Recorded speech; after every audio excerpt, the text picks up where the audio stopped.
Hi, everybody. Thanks for tuning in. My name is Billy Mitchell. I'm editor-in-chief of FedScoop, and today I'm joined by Renata Spinks, Cyber Technology Officer for the U.S. Marine Corps Cyberspace Command, in conjunction with the Security Transformation Summit 2020. Renata, thanks for joining us.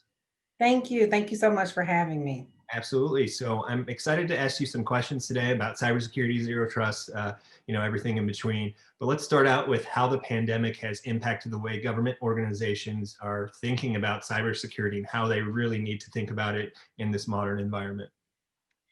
That's an awesome question. So, as we think about cybersecurity in the midst of the pandemic, the shift, I think, has probably changed in three areas. One of them is we've always been traditionally focused on in cybersecurity, and when the big boom of cyber started to occur years ago, we really didn't think about cyber at first. We didn't think about information security initially. It was more of user experience, new tools, automation. But in the same sentences, oftentimes you did not see anyone jumping up and down, running to go get the information security guy to come help identify requirements. So I think that has shifted greatly. The second thing that I think has shifted greatly is the way we manage our talent and the way we manage our workforce. From working from home and being able to support a balance that, previously you would hear work life balance, and being able to think creatively and innovatively on how do you support parents who are now home with their children, possibly homeschooling or Zoom schooling is what I like to call it. Or child care because of the social distancing and reduction in the amount of personnel in a facility. So I think it's made us think of physical security, personnel security, and cybersecurity all in the same sentence when you're enabling a capability. And I think that's very different. So as cybersecurity becomes, more and more important in this current environment, as agencies look to transform and modernize their cybersecurity to get to that place, what elements are most important to ensuring their success? So I think ensuring success is not so much based on technology. I think it's about the people and being able to help adjust, not so much adopt. You hear in our space when we have new tools, the first thing we talk about is like communication plan and an adoption model. But I'd submit, how do we help our workforce and the vendors that we work with and institutions and so some consortiums who are helping us in the workplace? How are we helping them adjust to this new cybersecurity paradigm that we see shifting as we become larger and larger targets? We were already targeted, but the adversarial activity that we are experiencing now has quadrupled, if not exponentially larger than that. And so the elements I think that are most important is helping people adjust to this new space and becoming more and more knowledgeable in the TTPs that are being used against us in this day and age with a distributed workforce and an eager adversary to not just take our crown jewels, but maybe reputational motivation, uh, maybe just to degrade the United States or just to degrade you as a company, your ability to communicate, whatever their motivation is. It becomes more and more and more sophisticated, in my opinion.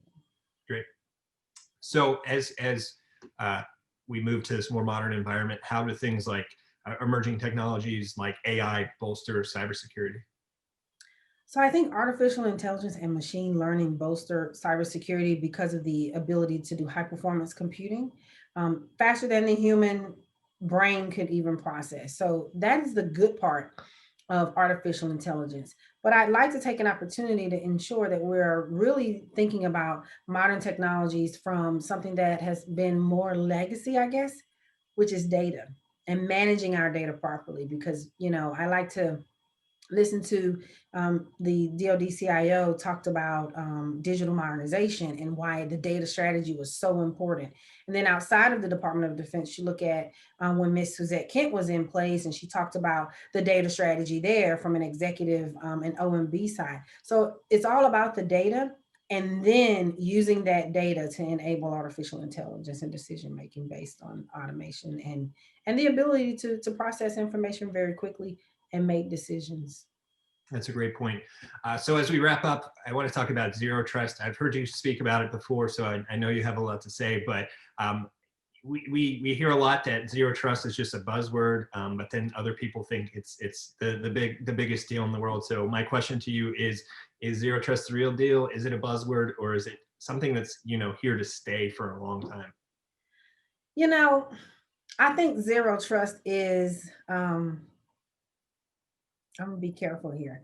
I think zero trust is a buzzword to some. Okay. But the concept of such is something that I think has been occurring for years. We've just put another name to it. So we've been, looking at multi-factor authentication. That's part of zero trust architecture. We've looked at the ability to um, pull information from sensors so that I can assess the behaviors of that particular person who's, trying to access that application or that particular data set.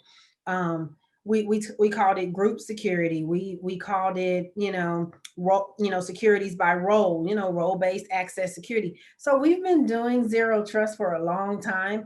I think what zero trust allows us to do is focus on authentication, mixing with defense in depth, and the ability to go outside of a perimeter that we had created internal to this building or this particular company. Zero trust architecture, I think, is here to stay. Whether we call it something different 5 to 10 years from now, I think is here to stay. But I think zero trust as a buzzword is the best way you can describe how we should be building our architectures today. I think that's a great point. So it sounds like we've been doing it for a while and it's here to stay. Um, Yeah, yeah. We're just Renata, getting more sophisticated with it. That's all. absolutely. Renata, thank you so much for your time today. It's been tremendous catching up. Thanks for having me as always. I appreciate it. Absolutely.